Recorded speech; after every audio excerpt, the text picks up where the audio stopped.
भगवत कृपा से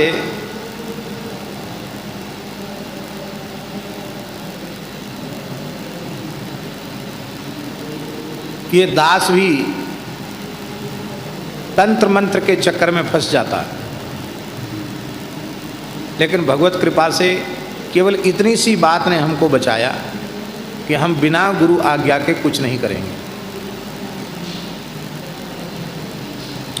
यहीं श्री प्रभुदत्त ब्रह्मचारी जी में एक महापुरुष रहते थे, उनका नाम था श्री कवि जी। हमारे गुरु जी ही थे। हमने उनसे कुछ दिन व्याकरण पढ़ा, वैयाकरण सिद्धांत कौमुदी का कुछ भाग उनसे पढ़ा।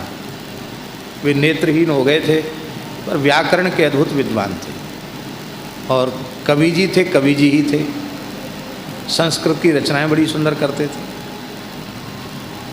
बड़े पवित्र सदाचारी, कान्यकुब्ज ब्राह्मण, बाल ब्रह्मचारी, अनेक दिव्य गुण उनमें थे।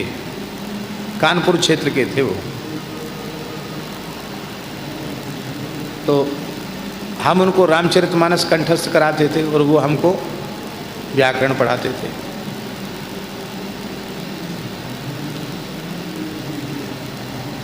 तो एक बार उन्होंने हमसे कहा कि मेरे जो पितामह थे उनको वो तंत्र साधना के बहुत श्रेष्ठ ज्ञाता थे। ये बगलामुखी, धूमावती, मातंगी आदि जो 10 महाविद्याएं हैं उनके तंत्र जानते थे। सब सात्विक हैं, उसमें कोई खान पान की भ्रष्टता नहीं है। सब सात्विक तंत्र हैं, मंत्र हैं, और उनके साधना की पद्धति मुझे परंपरा से प्राप्त है। तो आकर्षण, विद्वेषण, उन्मादन, उच्चाटन, वशीकरण, मारण, मोहन, स्तंभन, ये सारी क्रियाएं मुझे ज्ञात हैं। और विद्या लेकर नहीं जाना चाहिए, किसी सत्पात्र को देना चाहिए। तो तुम्हारे प्रति हमारा भाव है कि तुम सत्पात्र हो, हम तुम्हें कुछ दे जाएं। ये भी एक विशेष विद्या है, इसको ले लो। तो हमने कहा कि हम तो आपसे व्याकरण पढ़ने आए हैं, ये सीखने तो नहीं आए हैं।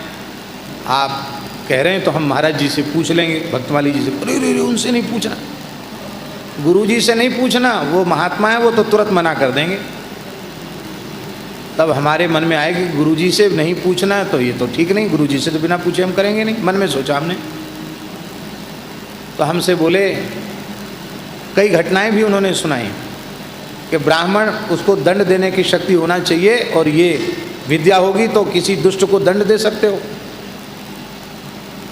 हमारे मन में भी आया कि है तो सही, कोई उपद्रव, धर्म की हानि पहुंचा रहा हो तो उसको दंड देना चाहिए, है तो उपाय अच्छा। ब्राह्मण का मंत्र बल होता है। लेकिन फिर भी मन ने ये कहा कि नहीं, गुरुजी से पूछे बिना नहीं करेंगे, सीखेंगे नहीं। तो हमसे वो एक दिन बोले कि तुमने उत्तर नहीं दिया। हमने कि आपने महाराज जी से पूछने को मना कर दिया, बिना उनसे पूछे हमारे कुछ करने का साहस नहीं है।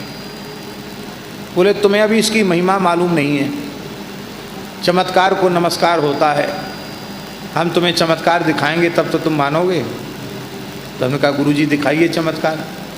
बोले देखो कल अष्टमी है, कल छुट्टी है, हम अष्टमी प्रतिपदा उनके पास नहीं जाते थे।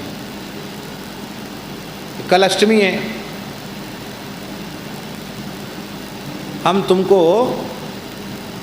बुलाएंगे अपने पास, और तुम नहीं आना चाहोगे फिर भी तुम्हें आना पड़ेगा।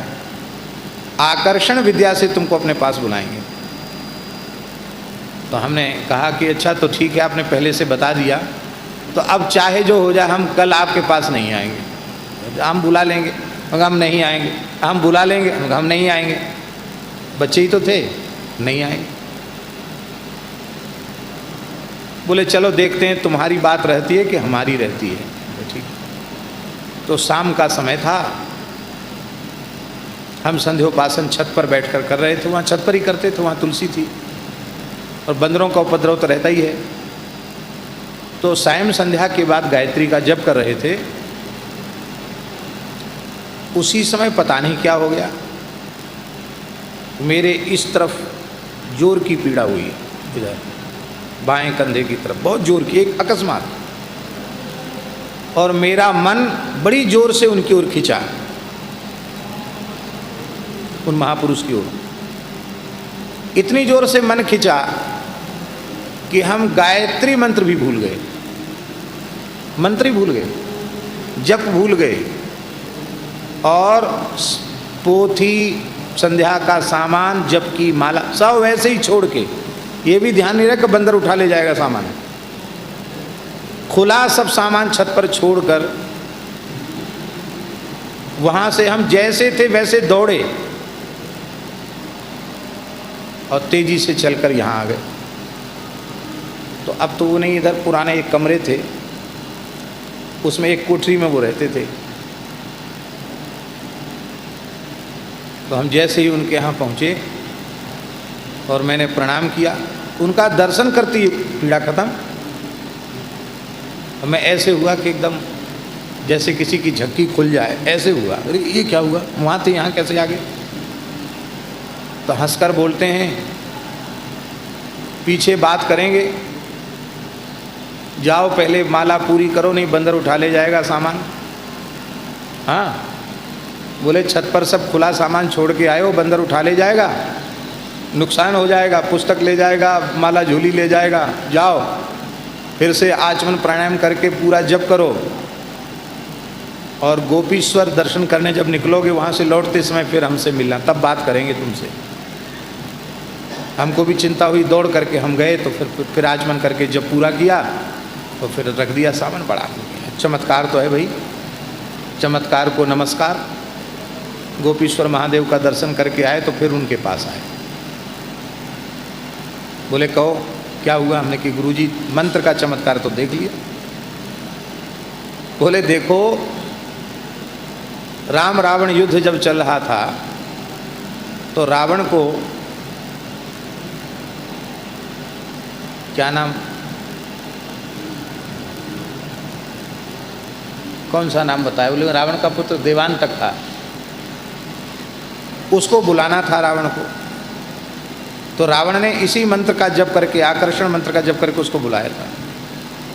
इसमें ऐसा भी है कोई व्यक्ति तत्काल भी उपस्थित हो सकता है, ऐसे भी शक्तियां हैं, वो शक्ति लाकर उस व्यक्ति को उपस्थित कर देगी। बोले देखो ये आकर्षण मंत्र है, राष्ट्रपति, प्रधानमंत्री, दुनिया के बड़े से बड़े व्यक्ति का स्मरण करके तुम करोगे, मंत्र सिद्ध हो जाए तो दुनिया के किसी कोने में तुम्हारे पास आ जाएगा, फिर जो चाहोगे सो करेगा काम। तो कितनी बढ़िया चीज़ है, किसी के सामने नहीं जाना पड़ेगा। बड़े बड़े राजा महाराजा यहीं मत्था टेकेंगे, इसलिए विद्या ले लो। और ये तो सामान्य चीज़ है, और बहुत सी चीज़ें हैं।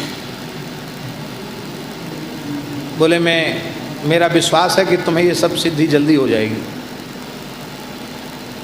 तो लगा तो हमको अच्छा कि हैं तो निश्चित चमत्कार तो है। फिर मैंने जाकर सारी बात महाराज जी को सुना दी। महाराज जी ऐसे ऐसे हुआ, ये हुआ, ये हुआ।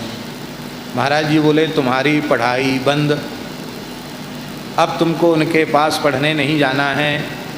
क्यों? बोले दंड विधान ईश्वर के हाथ में रहने दो, अपने हाथ में दंड विधान मत लो। अपने किसी से कोई शत्रु ही धरती पर नहीं है, तो अपने किसका अनिष्ट करना चाहेंगे। साधु तो विश्व कल्याण की कामना करते हैं, जो जैसा करेगा उसका परिणाम ईश्वर उसे देगा, तुम अपने हाथ में क्यों लेते हो। ये भगवान की भक्ति के पथ पर चलने वालों के लिए बहुत बड़ी बाधा है। विशुद्ध वैष्णवीय उपासना ही करनी चाहिए, ये सब तंत्र मंत्र आदि के चक्कर में नहीं पड़ना चाहिए। अब तुम्हारा जाना बंद हो गया।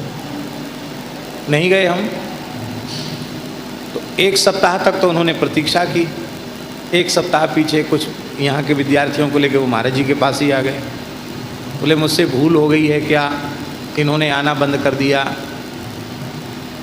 मुझे भी अच्छा लगता था इनके आने से। तो महाराज जी ने हंसकर कहा, आप क्षमा करें, आप व्याकरण पढ़ाने के नाम पर और कुछ सिखाने पढ़ाने लग गए, इसलिए मैंने इनको मना कर दिया। हम लोग वैष्णव हैं, हम लोग ये सब काम नहीं करते। आप कुछ देना चाहते हैं इनको तो ऐसा दो कि इनकी पढ़ाई में मन लगे, अच्छे पढ़ जाएं। तो उन्होंने कहा नहीं, अब हम अपनी भूल का परिमार्जन करते हैं और हम इनको फिर कोई सरस्वती मंत्र बताएंगे, ऐसा उन्होंने कहा। फिर हम उनके पास जाना शुरू कर दिए। तो अब देखो, यदि गुरुजी से पूछने वाली बात, उनकी आज्ञा हमने आवश्यक न समझी होती तो आज हम भी किसी तंत्र मंत्र के चक्कर में पड़े होते। पर गुरुजी से पूछने वाली जो बात है, उसने इस दास को बचा लिया। सीधा साधा सरल भक्ति का मार्ग ही श्रेष्ठ है। राम राम करना श्रेष्ठ है। इसी में अपना कल्याण और सारे जगत के जीवों का कल्याण।